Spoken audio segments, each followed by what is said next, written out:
જયપુરમાં અજમેર હાઈવે પર દિલ્હી પબ્લિક સ્કૂલની સામે એલપીજી ગેસથી ભરેલા ટેન્કરમાં વિસ્ફોટ થયો હતો. આ અકસ્માતમાં 8 લોકો જીવતા ભૂંજાયા અને 35 લોકો દાઝી ગયા હતા. ટેન્કરને ટ્રકે ટક્કર મારી હતી. ટેન્કરમાંથી બહાર આવ્યા બાદ ગેસ 200 મીટર સુધી ફેલાઈ ગયો અને અચાનક આગ લાગી હતી. આ સાથે સમગ્ર વિસ્તાર આગનો ગોળો બની ગયો હતો. ટેન્કર સવારના સમયે અજમેરથી જયપુર તરફ આવતું હતું. સવારે 5:45 વાગ્યે દિલ્હી પબ્લિક સ્કૂલની સામેથી અજમેર તરફ યુટર્ન લેતું હતું. તે દરમિયાન જયપુર તરફથી આવી રહેલ ટ્રકે ટેન્કરને ટક્કર મારી હતી. 40થી વધુ વાહનોમાં આગ લાગી હતી. ઘણા લોકોને બહાર જવાનો મોકો ન મળ્યો. ટેન્કરની પાછળ આવતી સ્લીપર બસ અને હાઈવેની બાજુમાં આવેલી પાઇપ ફેક્ટરી પણ બળી ગઈ. આ પછી હાઈવે બંધ કરાયો હતો. બ્લાસ્ટ બાદ ગેસ ફેલાઈ જવાથી બચાવમાં ઘણી મુશ્કેલીઓ પડી હતી. આફ્રિકન દેશ યુગાન્ડામાં 300થી વધુ લોકો ડીંગા વાયરસથી સંક્રમિત થયા છે, જેમાં મોટાભાગની મહિલાઓ અને છોકરીઓ છે. આ રહસ્યમય રોગની સૌથી વધુ અસર યુગાન્ડાના બુંદીબાગ્યો જિલ્લામાં જોવા મળી રહી છે. જ્યારે દર્દી આ વાયરસથી સંક્રમિત થાય છે, ત્યારે તેના શરીરમાં તીવ્ર કંપન શરૂ થાય છે. આ ધ્રુજારી એટલી તીવ્ર હોય છે કે એવું લાગે છે કે દર્દી ડાન્સ કરી રહ્યો છે. જો ચેપ ગંભીર હોય તો દર્દીને લકવો થઈ શકે છે. બુંદીબાગ્યો જિલ્લા આરોગ્ય અધિકારી કીતા ક્રિસ્ટોફરના જણાવ્યા અનુસાર આ વાયરસ પહેલીવાર 2023માં જોવા મળ્યો હતો. ત્યારથી યુગાન્ડાની સરકાર તેની તપાસ કરી રહી છે. યુગાન્ડાના સ્વાસ્થ્ય વિભાગે હજુ સુધી ડીંગા વાયરસના કારણે મૃત્યુ અંગે કોઈ માહિતી આપી નથી. વિભાગે લોકોને સમયસર દવાઓ લેવાની સૂચના આપી છે. જે લોકોને ચેપ લાગ્યો છે તેમને બુંદીબાગીની સરકારી હોસ્પિટલમાં દાખલ કરાયા છે. મેરઠમાં પંડિત પ્રદીપ મિશ્રાની શિવ મહાપુરાણની કથામાં ભાગદોડ મચી હતી. અનેક મહિલાઓ વૃદ્ધ ભાગદોડમાં નીચે પડ્યા અને દાટાયા હતા. આ સાથે જ આજે કથાનો 6થો દિવસ છે અને આવતીકાલે છેલ્લો દિવસ છે. કથાનો પ્રારંભ બપોરે 1 વાગ્યે થતો હતો. લગભગ 1 લાખ લોકો કથા સાંભળવા પહોંચ્યા હતા. કથા શરૂ થઈ ત્યારે લોકો ઉતાવળમાં અંદર જતા હતા. ભીડ અચાનક વધી જતા બાઉન્સરોએ લોકોને પ્રવેશતા અટકાવ્યા હતા અને દોડાદોડી મચી હતી.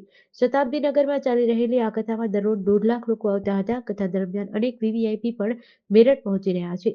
શ્રી કેદારેશ્વર સેવા સમિતિ મેરઠ વતી શતાબ્દી નગરમાં 15મી ડિસેમ્બરથી 21 ડિસેમ્બર સુધી શિવ મહાપુરાણની કથા ચાલુ છે. શિહોરના કથાકાર પંડિત પ્રદીપ મિશ્રા ઉપદેશ આપી રહ્યા હતા. કથાનો સમય બપોરે 1 થી 4 છે. વિવિધ જિલ્લાઓ અને અન્ય રાજ્યોમાંથી દરરોજ 1.5 લાખ ભક્તો કથા સ્થળે આવતા હતા. તાજેતરમાં સંસદ ભવનમાં રાહુલ ગાંધી દ્વારા કરાયેલ ધક્કાધક્કીમાં સાંસદ મુકેશ રાજપૂત, પ્રતાપ સારંગી અને એક મહિલા સાંસદ ઘાયલ થયા. ભારત રત્ન ન આપીને બંધારણના ઘડવૈયા ડોક્ટર બાબા સાહેબની અત્યાર સુધી ઉપેક્ષા થયેલ. બીજી તરફ ભાજપ દ્વારા બાબા સાહેબના ગૌરવગાથા જેવા મહાન કાર્યોને ભારત રત્ન દ્વારા સન્માનવામાં આવ્યો હતો. તાજેતરમાં કેન્દ્રીય ગૃહમંત્રીના ભાષણનો તોડી મરોડીને વિરોધ પક્ષોએ રાજકીય ઉપયોગ કરવાનો હીન પ્રયાસ કર્યો. ત્યારે શહેર ભાજપ અધ્યક્ષ અભયસિંહ ચૌહાણની અધ્યક્ષતામાં ભાવનગર શહેર ભાજપ સંગઠન દ્વારા આ ઘટનાનો વિરોધ કરતા રૂપમ ચોક ખાતે પૂતળા દહનનો કાર્યક્રમ કર્યો હતો. દેશ માટે અગત્યના મુદ્દાઓની ચર્ચા થવાની હોય ત્યારે એનકેટ પ્રકારે સંસદની કાર્યવાહીમાં બાધારૂપ થનારા વિપક્ષના નેતા રાહુલ ગાંધીનું પૂતળું બાળીને બાબા સાહેબ અમર રહોના નારા લગાવ્યા હતા. રાષ્ટ્રીય સ્વયંસેવક સંઘના વડા મોહન ભાગવતે ગુરુવારે મંદિર મસ્જિદ વિવાદ ફરી ઉભો થવાથી ચિંતા વ્યક્ત કરી હતી. ભાગવતે કહ્યું, અયોધ્યામાં રામ મંદિરના નિર્માણ બાદ કેટલાક લોકો માને છે કે તેઓ આવા મુદ્દા ઉઠાવીને હિન્દુઓના નેતા બની જશે. આ સ્વીકારી શકાય નહીં. ભાગવતે કહ્યું કે ભારતે બતાવવાની જરૂર છે કે આપણે સાથે રહી શકીએ છીએ. અમે લાંબા સમયથી સદભાવના સાથે રહ્યા છીએ. જો આપણે દુનિયાને આ સદભાવના આપવા ઈચ્છીએ છીએ તો આપણે તેનું એક મોડલ બનવાની જરૂર છે.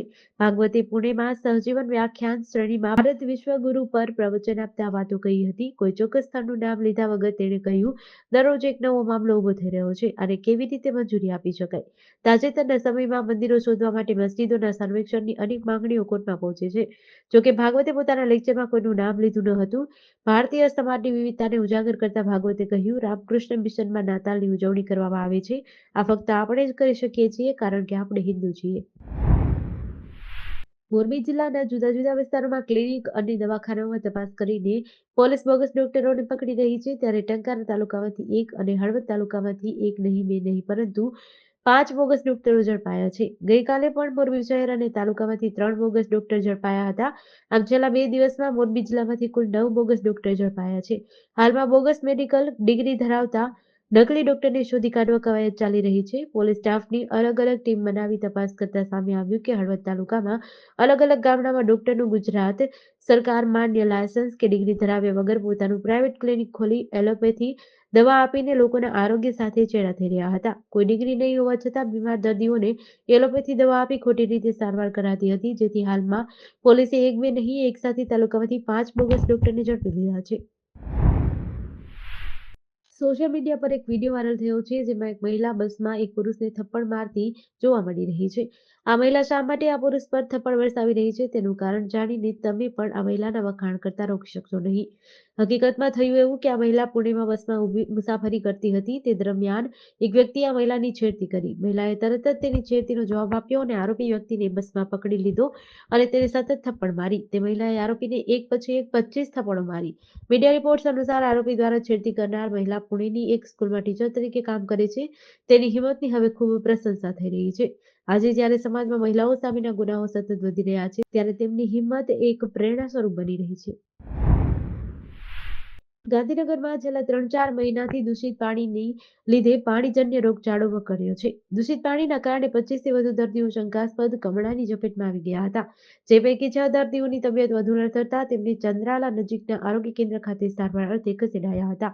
જેમાં 4 દર્દીઓને સારવાર આપી રજા આપી દેવામાં આવી હતી. ગાંધીનગરના ચંદ્રાલા ગામમાં દૂષિત પાણીના કારણે પાણીજન્ય રોગચાળો ફાટી નીકળવાની દહેશત વચ્ચે 25થી વધુ દર્દીઓને શંકાસ્પદ કમળાની ઝપેટમાં આવી ગયા હતા. છેલ્લા 3-4 મહિનાથી ગ્રામજનોમાં દૂષિત પાણીની ફરિયાદો ઉઠી હતી. એવામાં દૂષિત પાણીના કારણે એક પછી એક 25થી વધુ દર્દીઓ શંકાસ્પદ કમળાના રોગની ઝપેટમાં આવી ગયા હતા. જેના પગલે શંકાસ્પદ દર્દીઓને ચંદ્રાળા નજીકના આરોગ્ય કેન્દ્ર સાર્વજનિક હોસ્પિટલમાં સારવાર લેવાની ફરજ પડી હતી. સુરત મહાનગરપાલિકામાં સ્વચ્છતાને લઈને સૌથી વધુ કામ કરાઈ રહ્યું છે, જેને કારણે આજે દેશમાં પ્રથમ નંબર સ્વચ્છતા માટે મેળવવામાં સુરત મનપા સફળ રહી છે. મનપાની સાથે હવે શહેરીજનો પણ સુરતની સ્વચ્છતાને નંબર 1 રાખવા માટે જાગૃત થયા હોય તેવું લાગે છે. સુરત મનપાને સુરતીઓની સૌથી વધુ ફરિયાદ પણ સફાઈને લઈને જ મળે છે. મનપાની વેબસાઇટ, એપ્લિકેશન, હેલ્પલાઇન સહિતના વિવિધ ઓનલાઈન ટૂલ પર પ્રતિદિન મનપાને 1000 જેટલી ફરિયાદ મળે છે, જેમાં સૌથી વધારે ફરિયાદ ગંદકી, ડ્રેનેજ સંબંધિત હોય છે. મનપા આ તમામ ફરિયાદોનું તાત્કાલિક નિરાકરણ લાવવા પ્રયાસ કરે છે, જેમાંથી ડ્રેનેજ માટે 17,810 અને સફાઈ માટે 18,320 જેટલી ફરિયાદ મળી છે, જ્યારે બાકીની રોડ, ફૂટપાથ બાંધકામ, રોડ, ફૂટપાથ અને અન્ય સમસ્યાની ફરિયાદો લોકો દ્વારા કરાઈ રહી છે. બનાસકાંઠાની રાજસ્થાનની સરહદ પર આવેલી ચેકપોસ્ટમાંથી અતિ સંવેદનશીલ ગણાતી અમીરગઢ ચેકપોસ્ટ પર ફરજ પરના પોલીસ કર્મચારીઓ રાબેતા મુજબ રૂટીન વાહન તપાસ કરતા હતા, ત્યારે રાજસ્થાન તરફથી આવતી અને ગુજરાતમાં પ્રવેશતી દિલ્હી અમદાવાદ ખાનગી બસ પર શંકા જતા ઊભી રાખી પોલીસે તપાસ કરી હતી.